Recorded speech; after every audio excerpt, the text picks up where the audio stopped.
Good morning. Happy Thursday. I'm glad to be back. Sorry I missed the last couple days, but welcome back to the Daily Grind. I'm your host, Chump Change. This is live and recorded. If you guys have any questions during or after, just leave it in the comments or in the live chat. Let's see who's here. Real quick, Mr. Steven Cicero, good to see you. Teaspoon Miner, I haven't seen you in a minute in my live streams in the morning. Good to see you, buddy. Crypto KJ, The Pirate, good to see you, buddy. Let's see, Andrew Masad, Sustainable Crypto, Taines, FA Crypto Barber, Dumpster Fire, good to see you as well. And let's see, there's Haleo Lustig, I apologize if I didn't. Boinker, good to see you, buddy. Carl Coate, Chris Hanley, Neomorphous, good to see you, bud. Anybody else that I may have missed, I apologize. Mr. Financial Failure, good to see you. All right, lights behind me are red. That means market's kind of down today. It's not too bad, could be worse. Let's check it out and then we'll go from there. Looks like Bitcoin 26,817. Ethereum 1550. We have LTC. Look at this, over at 61 bucks. Man, LTC needs to do something soon. It's really low. Doge is even bad. Under 6 cents. 5.8. Pretty terrible. Toncoin is the only one of the only things that's up besides XMR. $2, and we have XMR at 152. XRP's at 47 cents. BNB 205. Man, everything's really just dropping. This is on the week. Literal bloodbath on the week. Let's check out the day. See if we have anything crazy. Nothing too much, I guess out of the ordinary, right? 6.5% over on XRD. Rune 6.8% down. Rollbit 5.6. We have Caspa's up 2%, which is pretty good. It's still 4 cents, but it's not too bad. Trying to catch up on the week and see what I've missed. Let's check out the Fear and Greed Index, then we'll go from there. All right, Fear and Greed, we're looking at 45. It's actually in fear, not neutral, which is kind of surprising. I guess last month we ended in fear. I didn't know that, actually. All right, let's check out the top 10 coins by coin market cap, and then we'll get into the last couple stories of the day. Yeah, I literally haven't watched YouTube in like 3 days, so we're going to find out what's been going on. All right, Bitcoin, Ethereum, Tether, we have BNB, XRP, USDC, Lido Staked Ether, Solana, Cardano, and Dogecoin's in 10th. Look at that. We have Litecoin in 15th, Shiba still in 18th.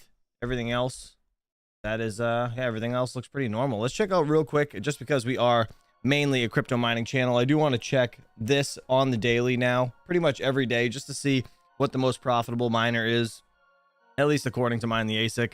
I think it's just a good thing to be able to have this little time capsule to go back and check out all these streams and see where we were, because it's very hard to get all the prices and where things were without having like some sort of price sheet. Like I have the one from Musk Miners. I don't know what the hell I just put it, but I don't have any other price sheets. So I'd like to see where these things are all profiting and what these are costing, right? Best price 20,000. So the KS3 is on top, 114 bucks a day. Let's see, the KS0 has actually dropped pretty hard down here, making $1 a day. The KS0, $1 a day. That's at 100 gigahashes though, so keep that in mind. If you guys did the firmware update, you might be getting a little more, but overall, this is yeah, I just want to show this so we're all good. And if you guys have any questions, feel free again at me in the chat. All right, let's get into this. I want to hear, so this is actually CNBC television, crypto world. They do more or less just kind of a news recap of the day, and this was on Wednesday. No, it's not Wednesday. This was Tuesday's video. So I just want to watch the beginning clip of it, then we're going to jump into Wednesdays, and then we'll jump into Ben Armstrong speaking out over on Altcoin Daily. And I do leave all of these links to the videos down in the description below if you guys are interested to see the full thing. So guys, don't forget to hit that like button. Appreciate you guys for hanging out. Let's see what this has in store. Let's talk about the top stories. Israeli police have reportedly frozen crypto accounts tied to the militant group Hamas. Israeli news outlet Calculus reported on... Real quick, this is this whole thing that's going on is super sad, and I really don't want to get into politics too much, but I feel for all of everything that's been going on over, I guess, across the pond rather. So I don't know.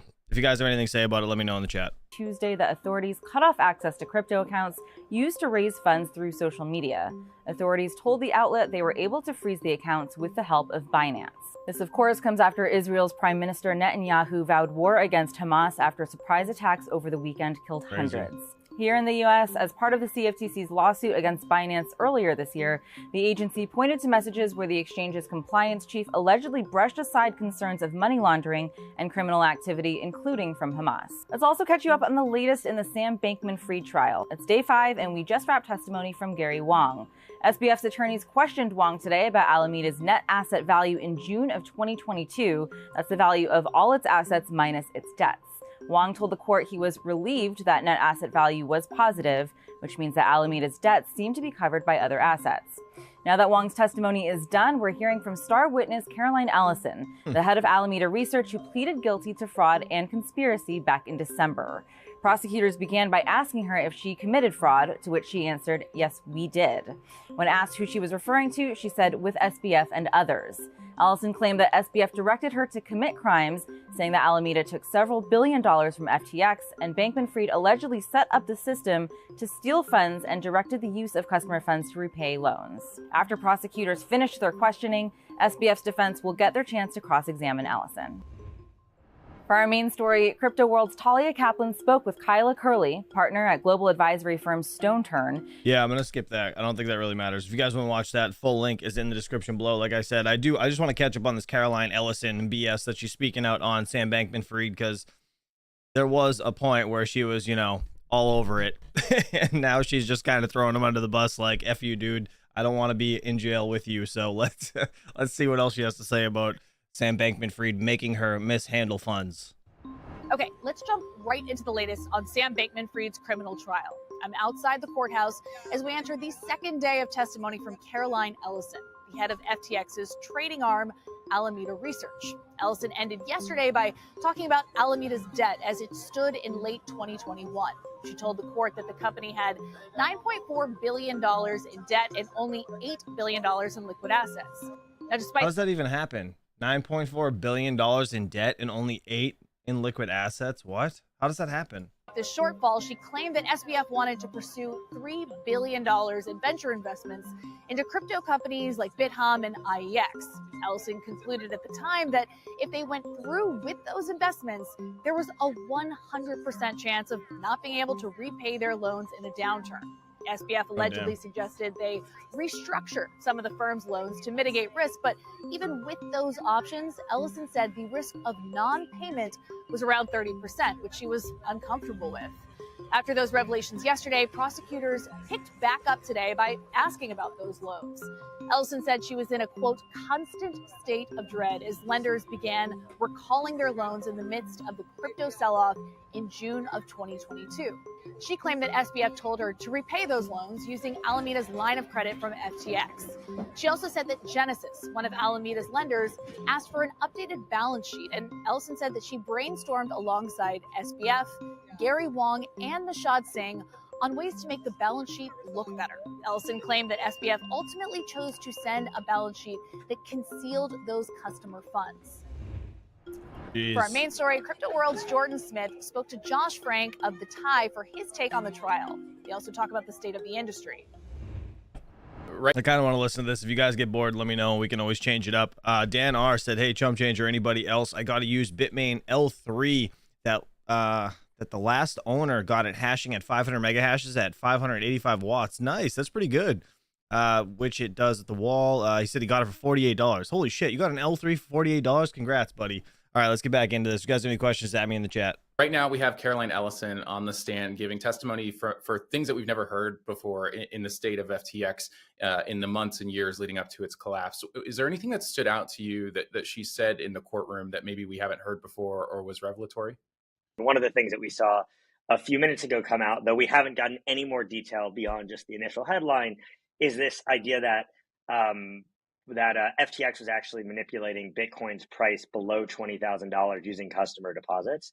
But the other things that I think, we've had obviously a lot more detailed notes from the last couple of days, and the things that have really stood out to me was really, and we knew it was happening, but to see Caroline come out and talk about it is really the using FTT and other tokens as manipulation to take loans against, and actually, trying to hold FTT's price above key levels. As it was mentioned, trying to hold FTT above $1, and then other levels as well. to show that there was liquidity in the asset and to be able to loan or to rather to borrow billions of dollars against to trade. So I think that's one of the things that's I guess really stood out to me, as well as the fact that they talked about this from the start being pre-planned, that FTX was being created to basically be able to access more capital. And I think the most incredible thing to me in all of this is the fact that despite having infinite capital, despite the fact that they never got margin called by FTX, they still managed to lose billions and billions and billions of dollars. They must have been awful traders. You talked about the loan. he just burnt them so bad. Terrible traders. And you know what's funny? There was actually Caroline Ellison was on like a podcast or something talking about, is something the most she's lost in a trade? I forget exactly what it was verbatim, but she more or less kind of hints that she's lost a huge chunk of money during trading. And yeah, she clearly can't be that good if they're losing this many or this much of funding. Loans. Crazy. I think the thing that stood out to me in her testimony specifically yesterday and at the start of the hearing this morning was that she really sort of painted a picture of a business that was misleading other crypto businesses, lenders, Crazy. and ostensibly making the contagion in the crypto industry worse last year. Do you think we've realized all of the ways that FTX may have caused the negative effects in the crypto industry, some of those contagion risks? Has that already run through the system, or is that something that you think we'll see more of as we hear more of this testimony and we realize just the breadth with which they were potentially misleading the industry? Mr. Carl Coate she also said they did not use stop losses with trading. That's what the conversation was about. That's correct. Thank you so much for reminding me. Appreciate it, buddy. I think that most of it has been cleaned out. I mean, you're talking about something that at this point happened a year ago, right? So a lot of it has been cleared up. There are obviously, a few firms whose solvency is being called into question, continues to be. I'm sure some of that had to do with FTX exposure, some of it had to do without it. But yeah, I mean, FTX collapsed the entire industry. I mean, there is no doubt about it. The reason that Gemini customers are out of billions of dollars, and I'm not saying that DCG is not also at fault there with Genesis, right? But it stems from bad loans from FTX, obviously also some Three Arrows related stuff, but FTX was there, right? Trust in the industry has completely collapsed, right? If you think about, and this is something that's not talked about a lot, but a lot of growth equity and big venture firms went out there and they invested in FTX, right? And what's happened, and this is not talked about, is the fact that the partners at those firms that made those investments got fired in many cases. And so now you have a situation in which, these venture funds that are well capitalized, not crypto specific, are afraid to go to their investment committee. The partners are afraid to go to IC with crypto deals. And so it's causing continued collateral damage to the crypto industry. The fact that folks can't raise, what a lot of people don't know, and I can't disclose which specific sovereign wealth fund, but one of the largest sovereign wealth funds in the world from a developed country bought Ethereum on balance sheet going into the merge. They were forced to sell that and basically say, we're not going to do anything crypto related anymore.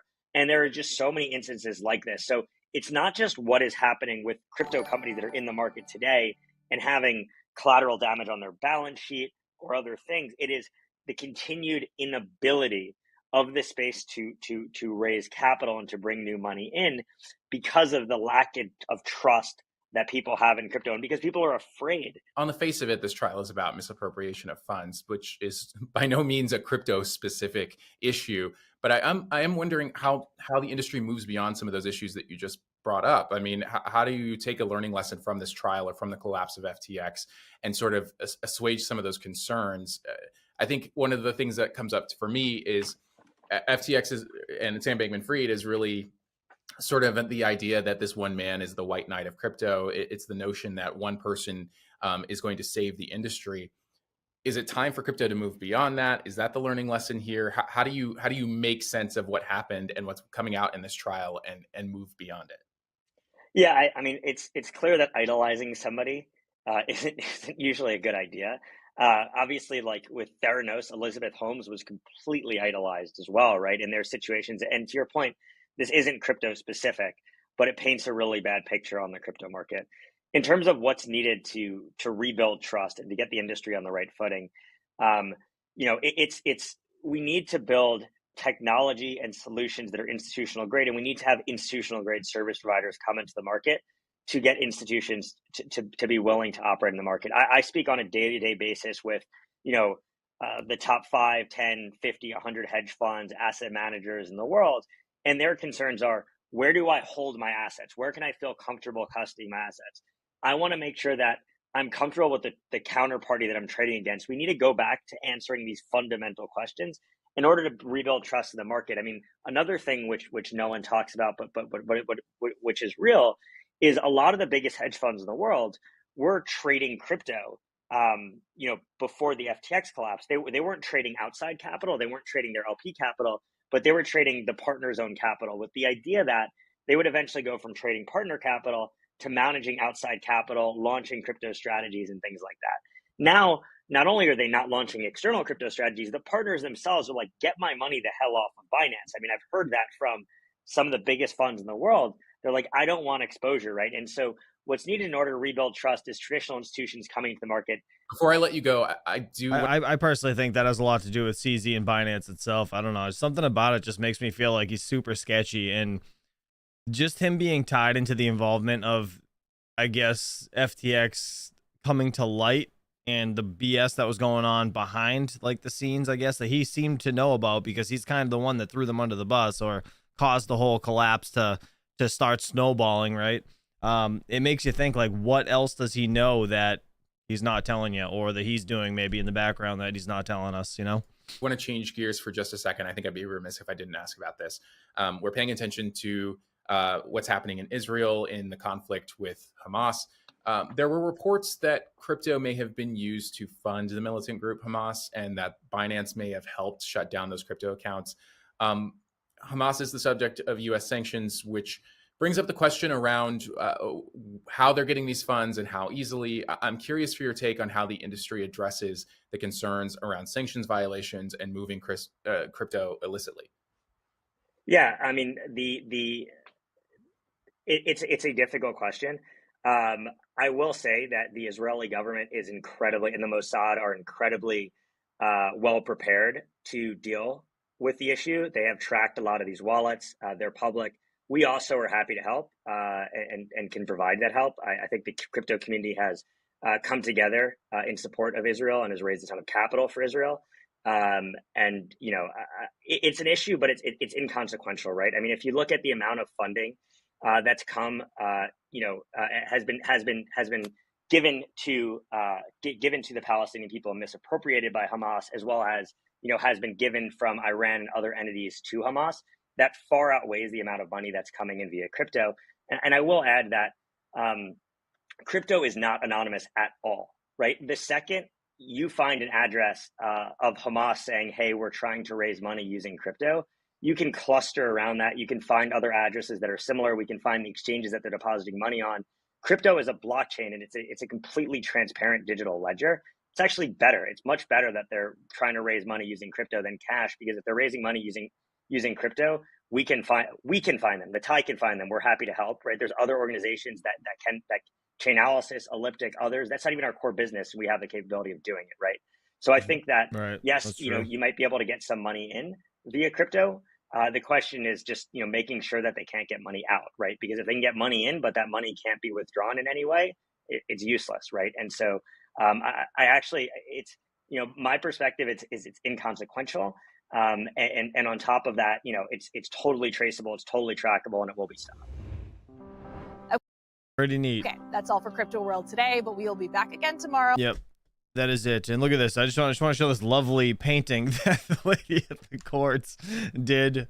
This nice pastel. I don't know what's happening, but these paintings are god awful. Like, what is happening?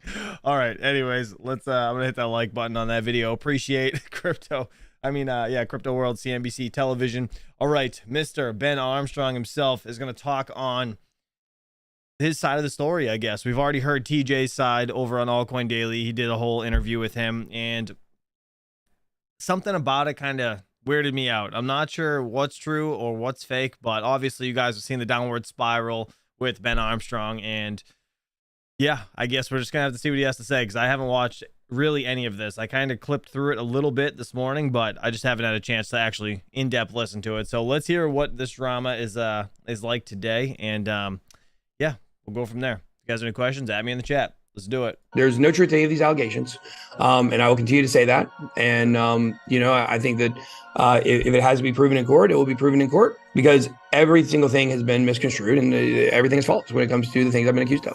Today, I interview Ben Armstrong, founder of BitBoy Crypto, and get the real story, at least his story, on the series of allegations that led to his removal from his company. I could have taken a buyout on day one. On day one of this, I could have taken a buyout. I'm too trusting. I'm way. I want to know what side you guys are on. Are you guys on like Ben's side, or are you guys on the other side? I don't care either way. It doesn't matter to me. I'm totally biased on the situation. But again, I'm just trying to catch up on the last couple days because I haven't been around. So I apologize if you guys have already seen these videos. It's just, yeah, I got to catch up myself personally. So I apologize if you guys can't watch it again. I get it. I totally get it. And it's, yeah, it kind of gets, I don't know. It's kind of annoying, to be honest. The drama is just funny to me, to be honest. Way too trusting, and I've got to start being more skeptical. I'm not a serial cheater. I'm not a person that's some kind of predator.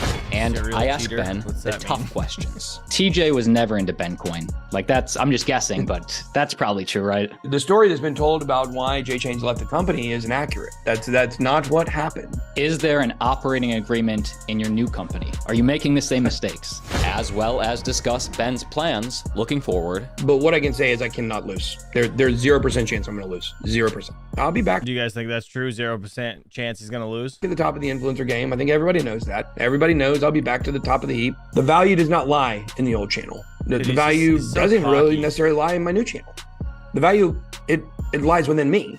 As we begin today's show, like we mentioned in our other interview, Altcoin Daily is all about presenting news that impacts the crypto community in an impartial and unbiased manner as best as possible. This controversy certainly fits that bill, and we appreciate both sides sharing their story. As Ben's about to mention, because this is a legal issue, both sides are now handling things more privately with the lawyers. And as a neutral party who wasn't there, I'm just glad that the truth can now come out through the courts as both parties want. Once again, start nipping at your heels and outgrow you guys. So I get to do that all over again.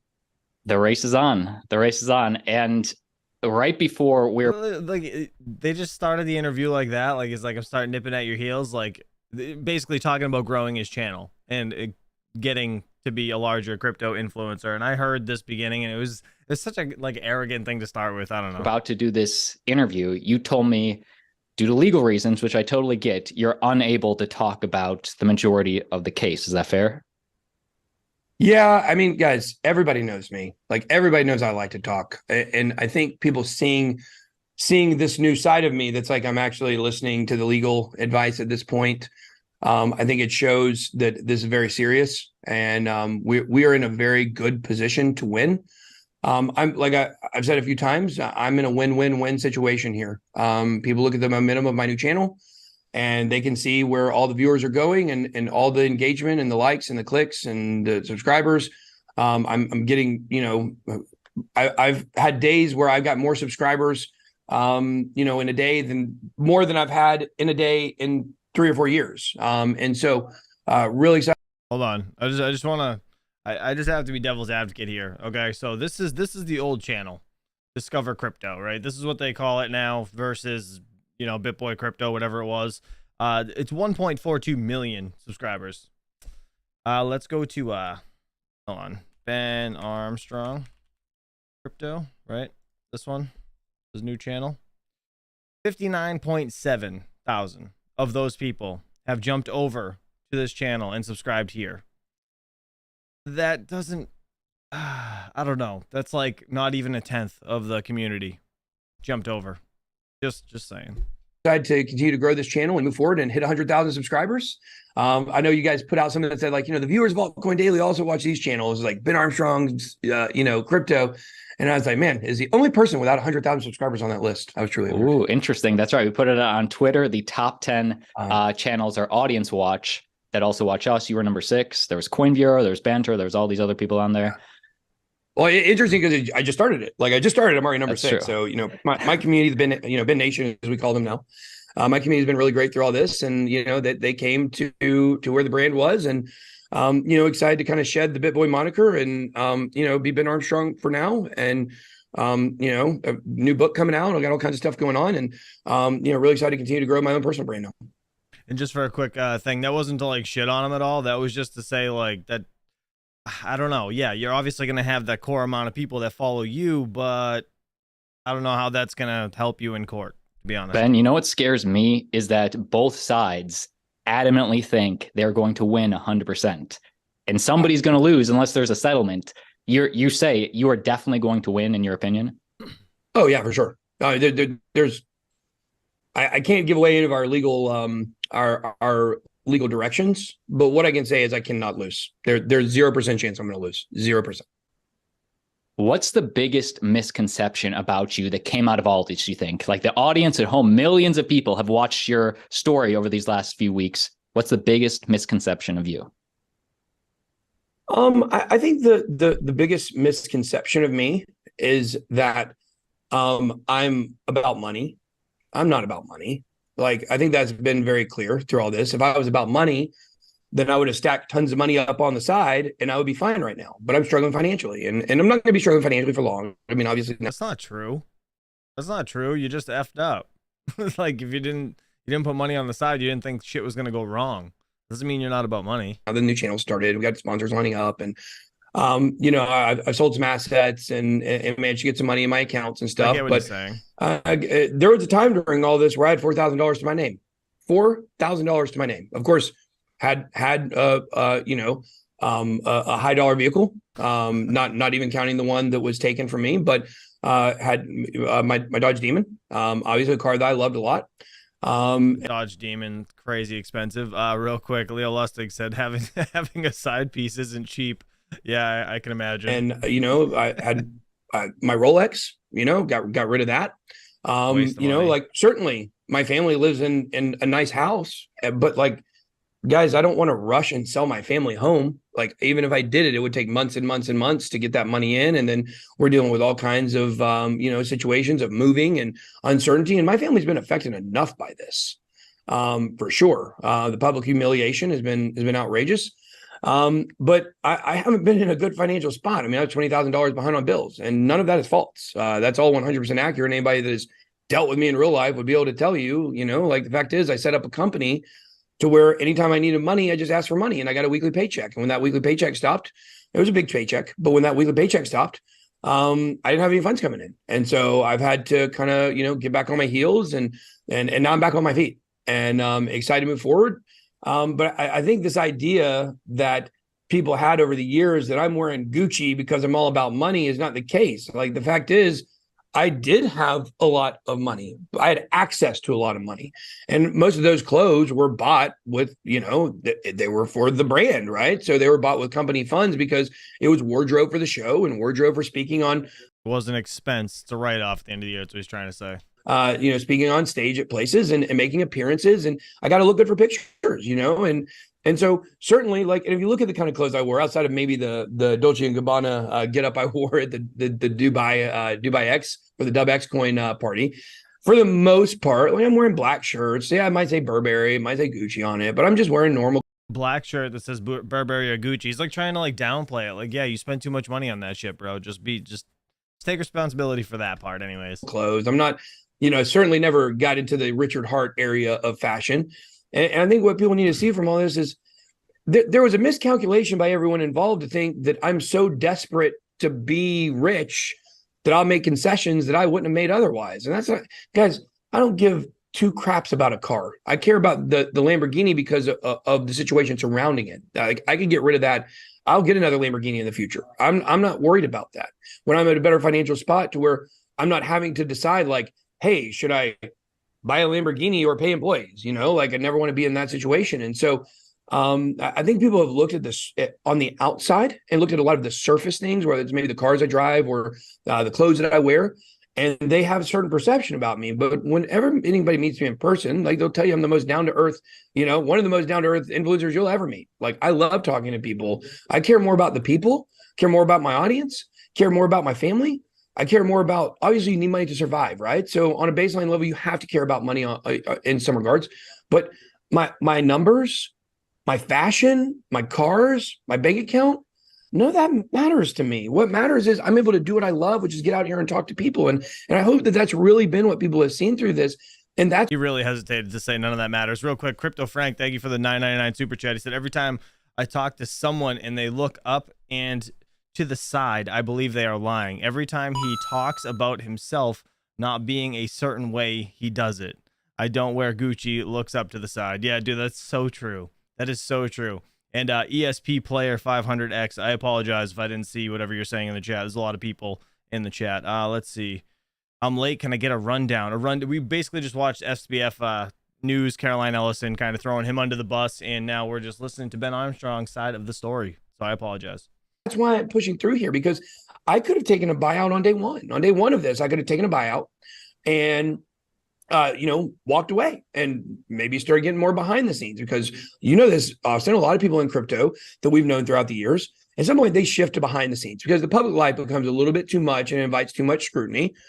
I'm not built that way. I don't care about that stuff. I enjoy it. Like, I enjoy the people talking about me. Like, there certainly is, certainly there have been some unflattering things that have came out here. Look, I had an affair and I take responsibility for it. And I deserve, as I always say, I deserve all the tomatoes. People deserve, I effed up on that big time. It's a choice that I can't undo. It's something I've never done before. I've never had an affair, a sexual relationship with anyone outside of someone who I was dating or married to. I'm not a serial cheater. I'm not a person that's some kind of predator. Like, there's never going to be a story come out about anyone that I've ever had any kind of sexual relationship with outside of what people already know. And so I certainly didn't believe that I was capable of doing such. And for that, I do deserve humiliation for, because people know the kind of person I've said that I am, and I'm very loyal, and I stab my wife in the back, and that freaking sucks. And I hate that. But at the end, the biggest thing for me is, like, when's he gonna say like what he did with this chick? Because like this chick, like he straight up said on Twitter, I'm not getting rid of Cassie ever. I want to know what that means. Like, are they like, kind of just, a triangle now? Triangle of love in the house? Is that what's happening? Or is he just kind of saying like, F this, I'm going to keep talking to her and screw my wife, I guess? She just lives here? Like, what's going on with that? At the end of the day, I'm not a bad person. And everything that has happened here, I don't really deserve. However, when you look at the numbers and the views and the clicks and the intention, like it's been amusing. It's been amusing to watch from the outside. The Grand Theft Auto memes, those are pretty good. This is what he sees, this is what she sees. Meme was pretty funny. This is the one they're talking about. This is what she sees. So you see versus what she sees. There's certainly a lot of, and I just take it all in stride and I laugh about it. And I think if people understood how, after I broke out of this, there was definitely a period of time for about a week where I felt like I was in a psychological prison and I didn't have anywhere to turn. And, I had some people I could lean on, and that was it.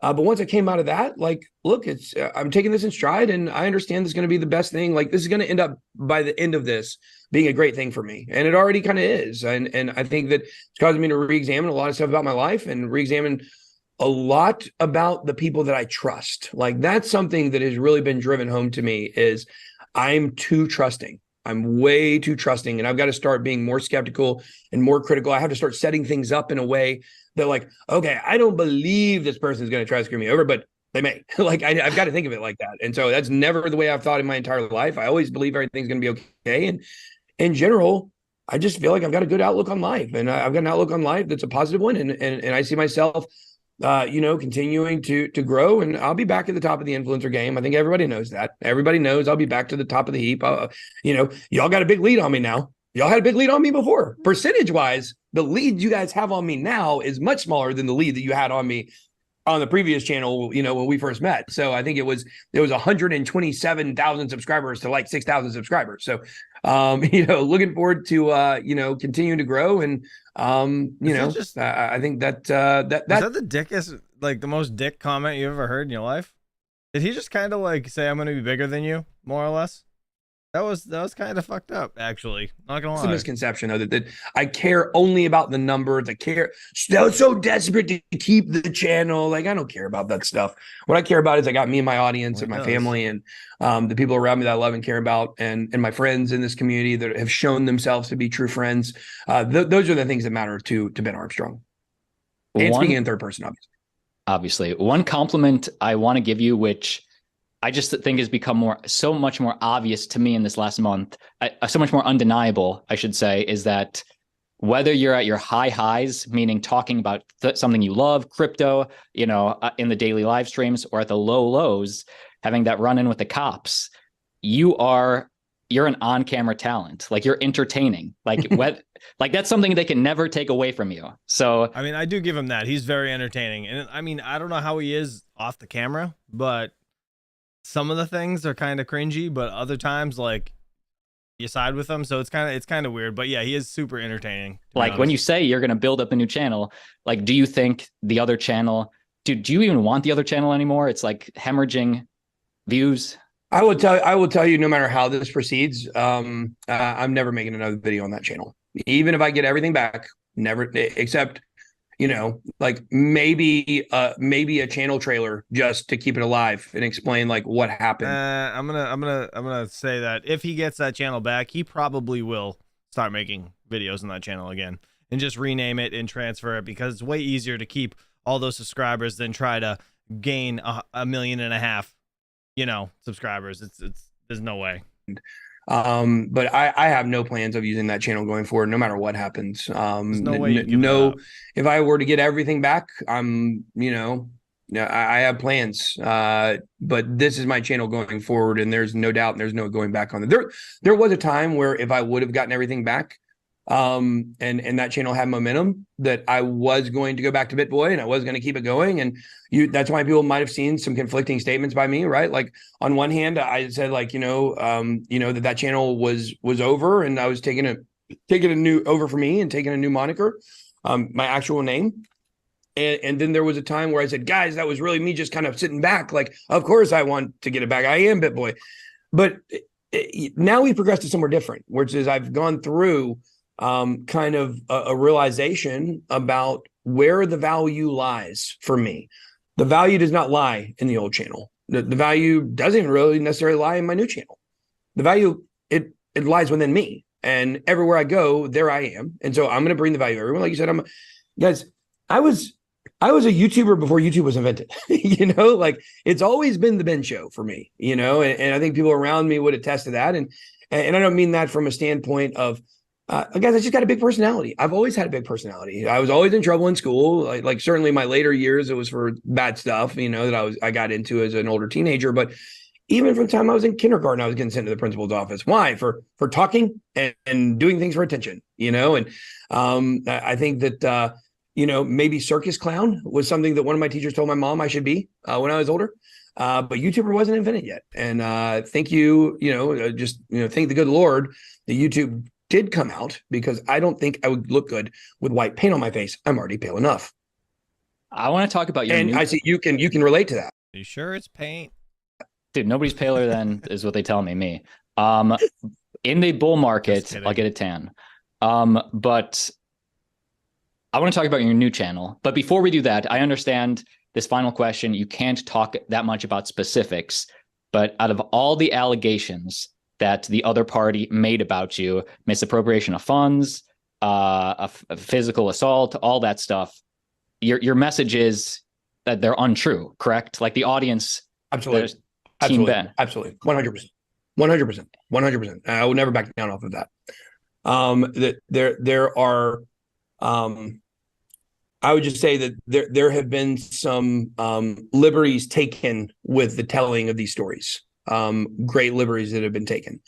And like, there's a lot of things that I wish I could say right now. And I wish I could talk a lot more about what's going on. But what I would tell you is this, is even if I could talk, and even if I could tell you every single thing, and I could just be an open book, I still would not be addressing individual allegations. Because when I address individual allegations, like, it makes it seem like he's addressing this. Maybe there's some truth to something else. No, guys, there's no truth to any of these allegations.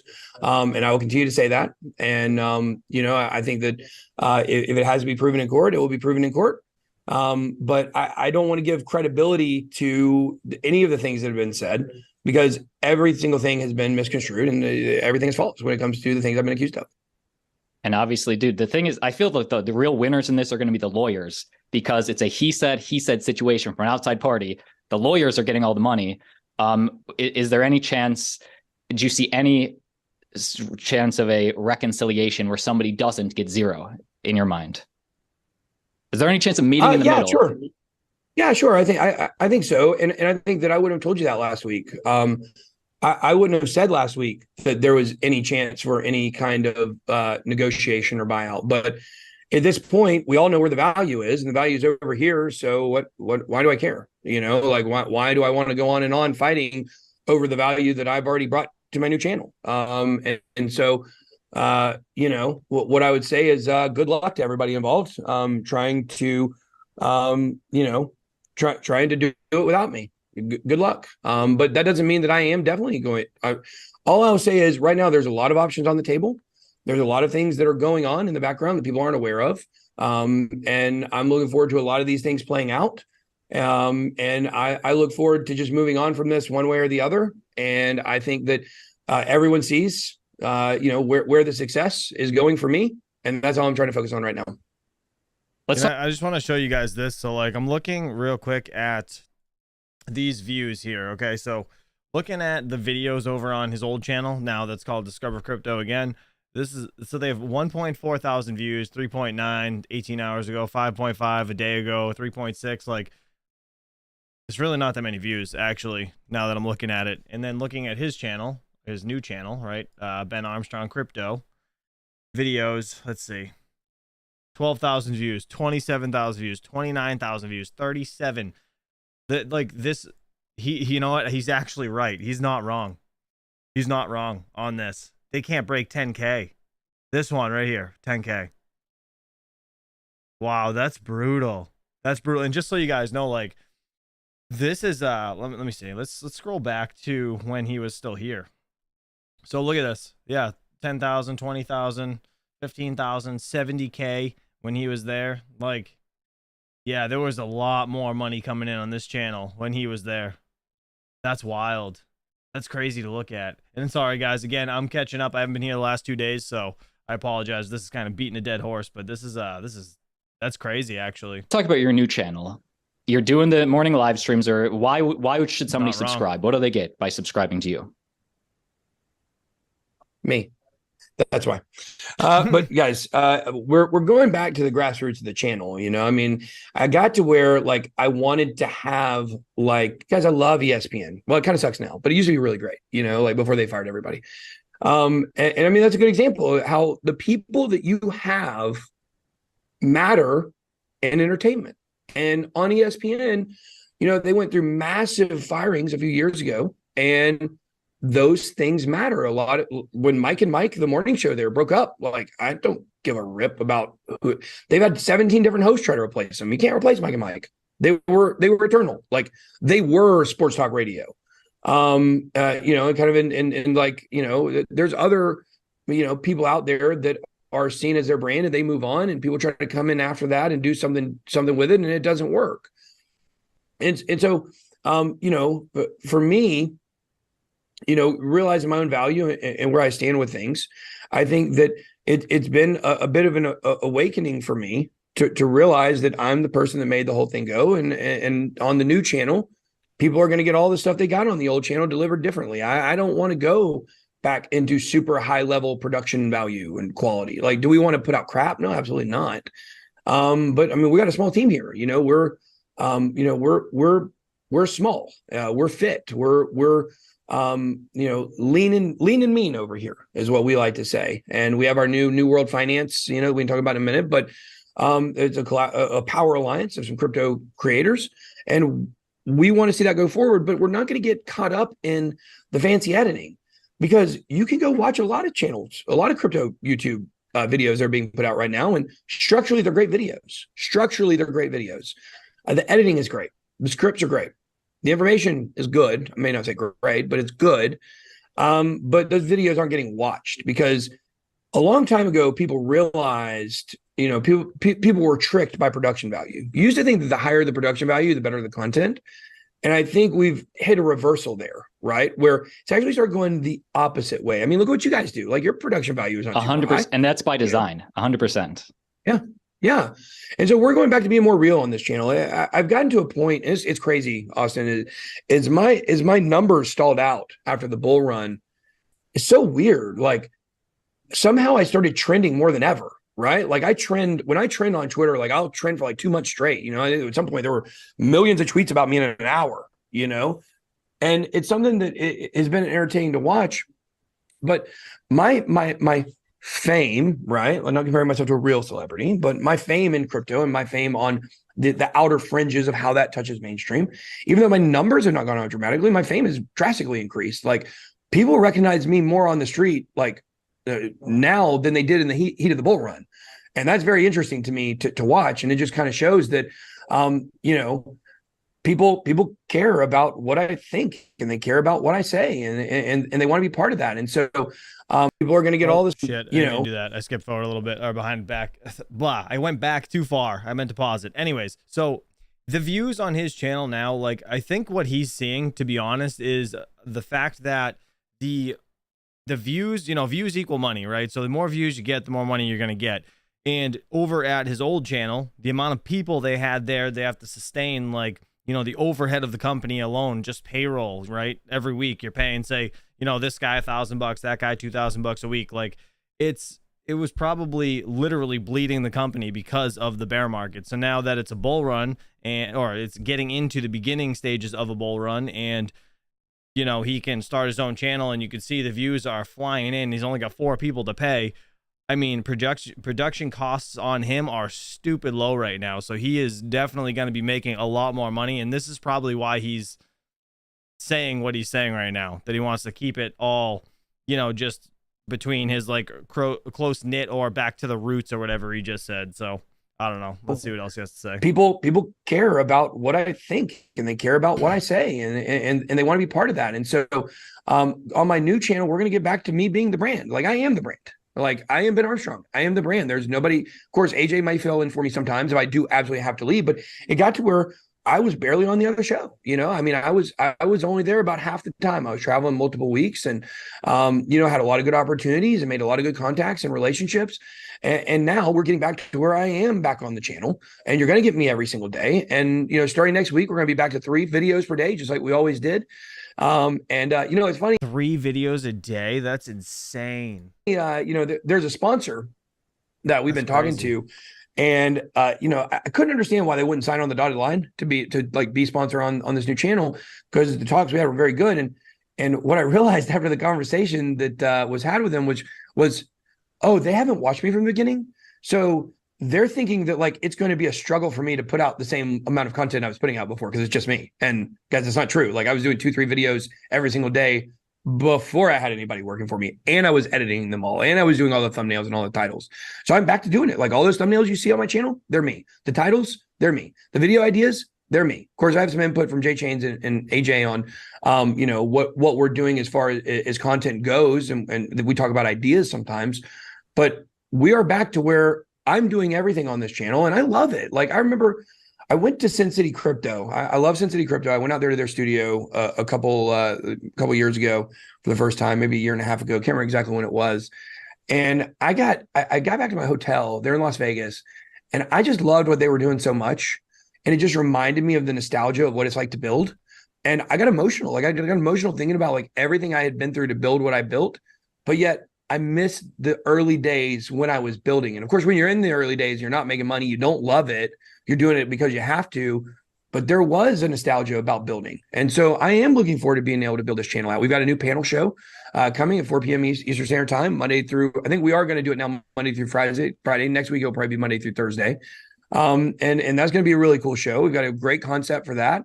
We have our New World Finance channel that we're going to be creating. There's going to be clips from all of our shows that are involved in New World Finance. You should be getting 90s wrestling vibes. That's right. It's NWO, but NWF, right? We combined NWO and WWF to create D-Generation X, the true one. But we're going to keep our clique small. Everybody's not getting to join our clique, and we're going to collaborate and have a power alliance. And that's why, like, everybody, if you guys are going to go check out my new channel, make sure to check out AJ Writes Crypto on Twitter and YouTube. Make sure to check out J Chains or Crypto J Chains on YouTube and Twitter. These are my people. These are my guys that I roll with. These are my road dogs. These are my boys. Can we? Like, J Chains, how happy were you to get J Chains back in the group? Like, because he left the company early on. Oh my gosh, man. Like, and people have to understand that the story that's been told about why J Chains left the company is inaccurate. That's not what happened. Did J Chains and I get into an altercation and dispute of some sort? Yes, we did. Okay.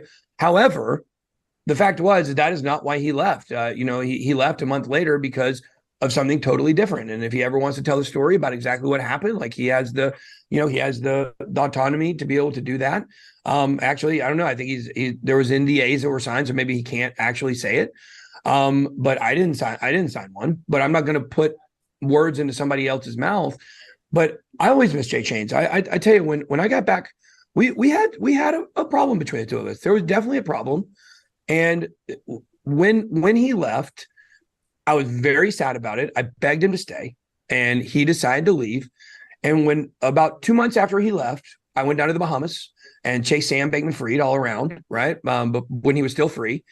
And my first comment when I got to the hotel after we got done with the first day, where we went to the condo, I said, man, I wish J Chains was here, and there were some things that occurred that we both wish that we could take back.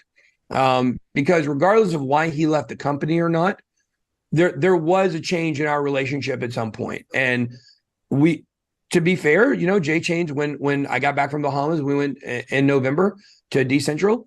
J Chains tried to kind of make amends, and he tried to hang out with me and be my friend. And I'll be honest, I went into it at the time. I was hurt by some stuff that happened, but and I've always said that, like, I just missed him so much because he was my dog, right? Like, a lot of people know last November, my best friend died. My best friend, Jim, that had been on the channel before. He died of a drug overdose. It's extremely sad.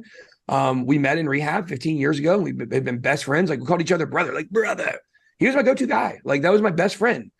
And I lost him right after I lost J Chains. J Chains was number 2. He was my best friend right behind Jim. And it really hurt me. And it was really sad that we did have some issues in our relationship, and we've now made amends on those. And I told him, we had an honest conversation about why I was hurt and I was upset. I knew why he was hurt and why he was upset. And I knew that he had been trying to mend that relationship, and I wasn't trying to mend it.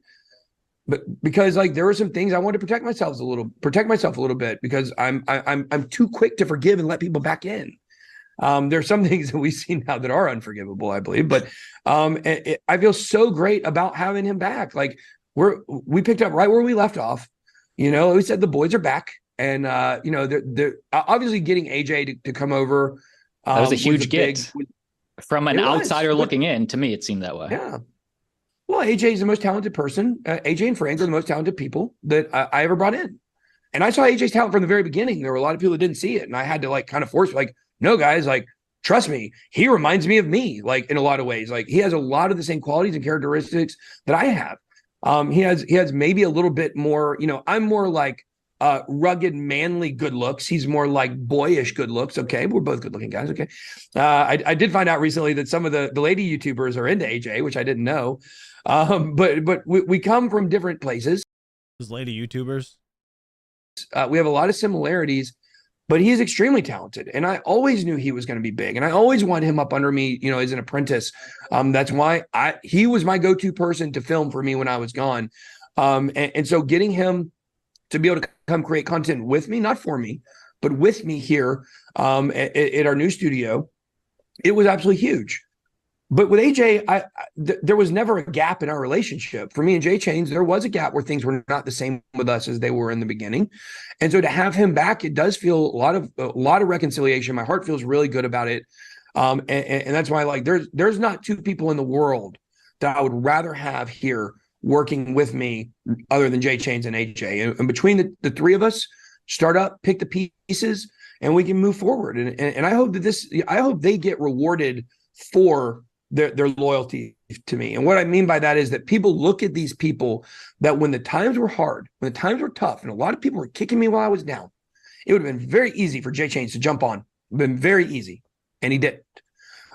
He specifically had conversations about that he wasn't going to kick me while I was down. And that's a true friend. And regardless of the little thing that we went through, my heart's full and happy. And that sounds kind of, kind of whatever, but it's true when it comes to that regard. And there's nobody I'd rather have here. I appreciate you saying that. And I actually have to jump off in 5 minutes. So rapid fire for these last couple of questions. Yep. How's BenCoin doing? I see Cassie just got a promotion to CEO. Yeah. What's going on with that? Oh, God. Well, I mean, the fact is she was really doing CEO role anyways. There was an announcement that I made very early on with BenCoin to where I said that she was the COO. And the truth is I would have made her the CEO, except for the fact that she didn't really have a name in crypto. And nobody really knew who she was at that point. I mean, some people knew. I mean, she got a bigger account than most people on Twitter or on X, but not anything of significance where like she was popular in the space or anything. And so I felt like for BenCoin, for the CEO, I wanted a big name. I wanted something splashy, and that wasn't her at the time. And so I told her, I said, I know that you're doing all the legwork and you're doing like, guys, she has built this project. Like she has. Wait, like how is this going over with his wife? I don't understand. Yeah, that's exactly what I was thinking. Carl Code. He says she's still involved. I guess so. Absolutely built all the infrastructure that we have. Now, she didn't develop it. She's not a developer, but she's managed the entire thing. And so it just made, it was common sense to move her to that position. And I know obviously there's some complications due to everything that occurred, and people are looking from the outside and they've got all kinds of opinions. I hope my personal life going forward, is now something that's going to be more off the table. I invited everyone into my personal life. And I think from this point forward, we're going to do things a little bit differently.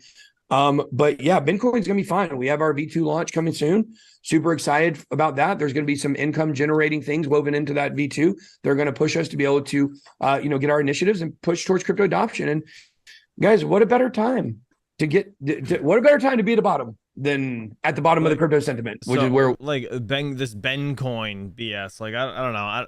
I don't know if any of you guys are into it. Let me know if you are. But his uncle is, the Coinbase, what's it called? Brian Armstrong. All right. He's the Coinbase CEO, right? So would that coin not be on there? It's kind of weird. I don't know where we've been. So really looking forward to building BenCoin out and fostering crypto adoption. Yo, TJ was never into BenCoin. Like I'm just guessing, but that's probably true, right? I will not comment on preferences of anyone at the old company, but I will tell you this, that there are a lot of people that were very unhappy with my decision to move towards BenCoin and to move away some certain coins that were preferential, I will say. And, I know that there were some people that I lost as employees and lost, not as friends necessarily, but there were some people that were no longer operating with me. And it's the same thing. There were a lot of people that had opinions about the people I was hanging around, and a lot of people that had opinions about the coins that I liked and what I was involved in and with BenCoin. And going forward, that's what I mean by I'm free now. Like, I'm free. I can do whatever I want now. I can do whatever I want. And yes, I was 67% owner, but you have to understand the difference between being able to do whatever you want and then being able to do whatever you want with pushback and detractors. And now I don't have any of that, and I'm free to operate the way I want to operate, and I'm excited about it. Is there an operating agreement in your new company? Are you making the same mistakes? No, there's no operating agreement because I'm 100% owner. Like, there doesn't have to be any kind of operating agreement because there's nobody to agree with. Like, it's me, myself, and I that are in charge of this. So, and I would tell everybody this. And were you about to ask me a question about lessons learned? Because I'm about to give a lesson learned here. Yeah. A lesson learned here is don't bring people on as business partners. It doesn't matter how much you know them. Doesn't matter how much you trust them. Doesn't matter if they're family. Doesn't matter if you love them. Doesn't matter what they've done for you. When you are a person that creates something, now look, if you create something with someone, right, it's different. But if you create something first and then someone else gets invited into that fold, I will look everybody in the eyes and I'll tell you that is a big mistake. By going through this, I've also seen so many other people who have gone through similar experiences, not on this level, not to this scale, obviously, because it's public, But so many people have regretted that. The number one business litigation topic is partner splitting. And so I think that, just because you create something and you're the owner of it, it doesn't necessarily protect you. So go ahead. He's not wrong there. So like, I'm not going to get too far into it, but I used to own a plumbing business, and prior to me starting my own plumbing business, I was going to go into partnership with somebody else, right? And when I first went to leave my old company, I remember my boss, he straight up said, he's like, why don't you go on your own? And I was like, well, I have this opportunity to take over a business, blah, blah, blah. And he straight out, he just looked me in the eyes and he was like, partners are for dancing. If you want to be successful, go on your own. And that's pretty much where it led me down the path where, a couple months later, I was like, see ya. And I went and started my own thing. So he's not wrong. Partners are for dancing. And I would definitely agree with that point for sure. Forward, I'm gonna make sure I have protection at all sides. Ben, final question, then I'll let you go. Millions of people have watched your story this last month. I know the other channel, the other side, is watching this interview now. What is your final message to the haters, the lovers, people out there? Yeah, my final message is that for everybody that has watched over the years and been loyal to me and subscribed to the channel and watched the videos, I thank you from the bottom of my heart. And the thing that I take away from this that is going to be the number one, not necessarily the most important lesson learned, but the number one thing that I realized that now will separate what I do going forward from what I did in the past, which is, I thought I was smart. I thought that I thought that what I was doing was unique. I thought that the value that I brought in crypto was unique. I thought that the way that we structured the content was unique.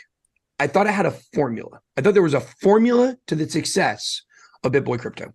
And I believe that we could take that formula and we could reapply it in any niche with any person that had talent, and we could get similar results. And what I learned is that's not true at all. I never had a formula. I didn't have any kind of secret tricks or tips that helped me. What I had was I had my personality, and that the people, many of the people around me, I think forgot about that, and I never realized it, which is people watch my channel because of me. They didn't watch it for the production value. They didn't watch it for, I knew about this coin and nobody else did. They may have made money on that coin, right? But they watch my channel because they love me, or they love to hate me. People love me or they love to hate me. As we all know, there's not a lot of people in the middle. I'm sure your audience, but I did notice your audience. I was looking at comments from another video you did. Your audience is a very neutral audience, which I think is very funny. Because I see there's a lot of like, well, like this was a really cool video and it was a very mature conversation, but no comments on what I was actually said. So, your audience reflects you guys very well. But for me, there's not a lot of people that are in the middle. You either love me or you love to hate me, or you hate to love me. There's not a lot there. And I've learned that, and I realize that now, and that helps me take a lot of the comments more in stride. Yeah. All right. I don't think I can take any more of this. Anyways, he, at least he spoke out on it. I like the fact that he came out and he actually went on Altcoin Daily's channel, because I do appreciate Austin and Aaron's videos. They do a great job over there. All right. So you guys are saying Tesla is taking Dogecoin as payment for the Cybertruck. What is going on with my camera today, man? This thing is like just not working. Just makes me look like pale as shit. I don't know what the hell's going on, but anyways. All right, Mr. Joker Miner, thank you for the $5 donation. He said congrats on the 39,000 subs. Appreciate it, man. One more 1,000, we'll get to 40K. Be awesome. Appreciate you guys. Thank you so much. I've been working my butt off. It's been 3 years, just about 3 years. Crazy. All right, so this is the Cybertruck. Let's see where. All right, let me. You know what? Actually, I gotta open Discord because KJ probably sent me something. Give me 1 second. So this is the Cybertruck. It says you can order now. You guys are saying in the chat you could put it. You could pay for it with Tesla. Is that legit? Is that true? I don't know how true that is. Let me see. What am I looking for, Mr. KJ? Oh, here we go. Open in browser. What is this? What is this for? What are you showing me this? Outstanding units. What is this? Oh, you're talking about the, this is for, okay. This is for, what's it called? BitBoy and AJ. Interesting.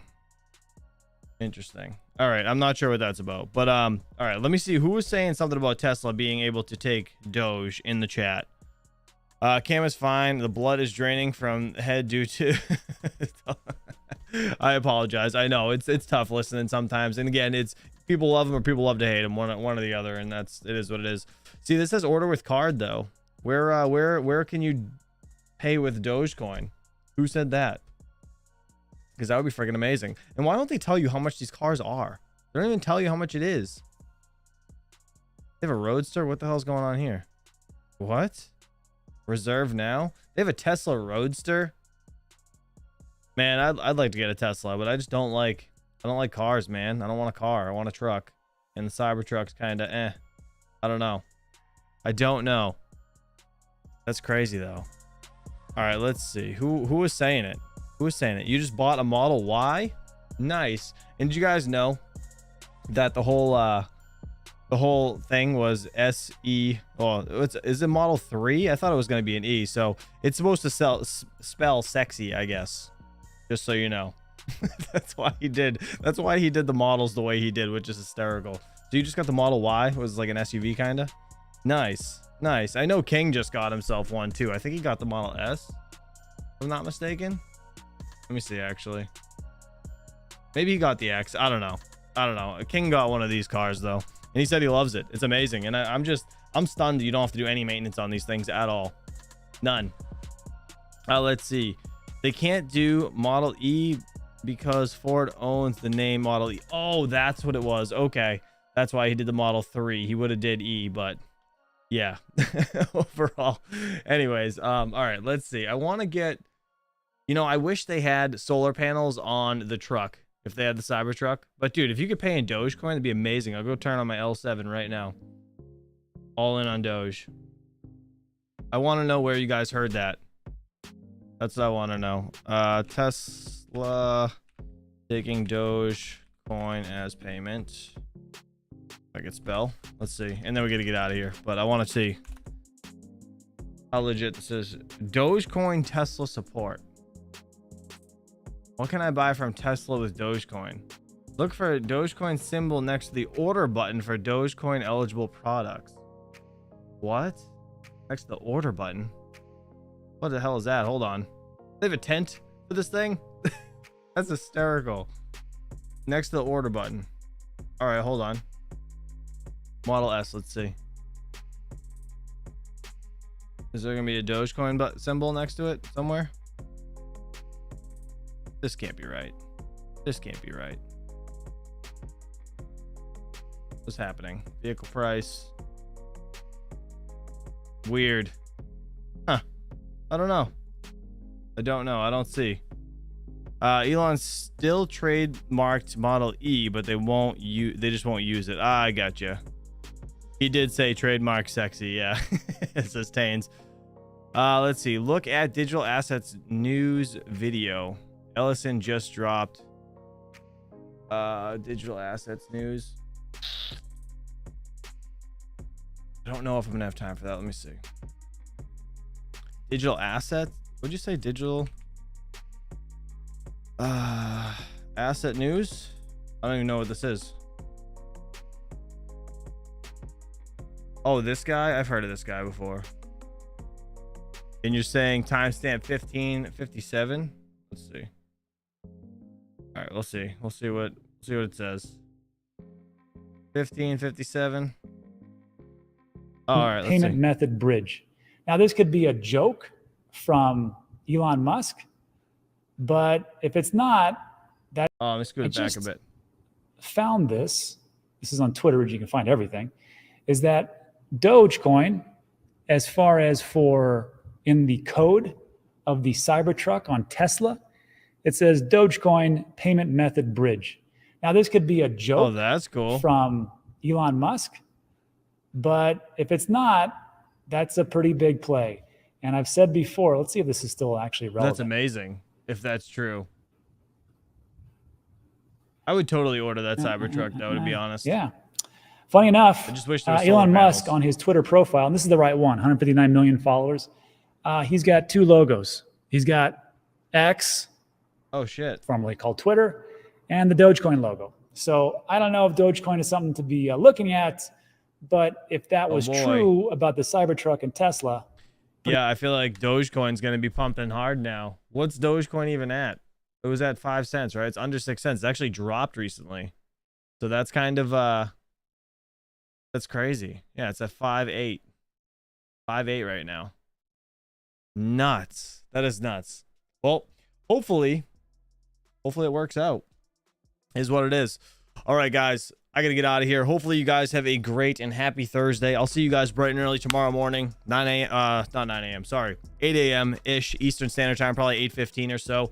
And yeah, until next time, guys, have a good day. I'll catch you soon. Peace out. Back to daddy duty for me. See ya.